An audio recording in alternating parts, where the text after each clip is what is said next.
আমাদের সরকারের দাবি আমাদের তুলে দেওয়া আমাদের নভেম্বরের 1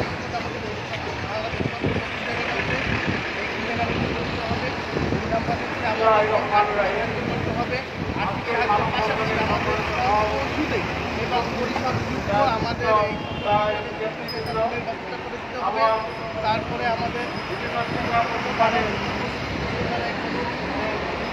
আছে আমাদের থেকে আগত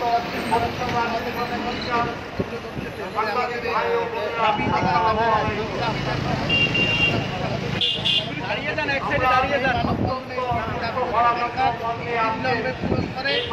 আমরা এই মানববন্ধন থেকে এই সরকারের কাছে দাবি জানাচ্ছি যে আমাদের এই যে আমাদের নেতাগণ কিন্ডারগার্টেন সেক্টরে ঐক্যবদ্ধ হয়েছেন, আমাদের এই যে 3টি দাবি, এই দাবি যাতে আমাদের প্রতিষ্ঠানের মধ্যে আবারও দাবি জানাচ্ছি আমাদের এই সরকার যেহেতু জনগণের সরকার, এই জনগণের সরকার যেহেতু আমাদের দাবি পূরণ করবে আমরা নিশ্চিত ইনশাল্লাহ এই সরকার আমাদের দাবি পূরণ করবে।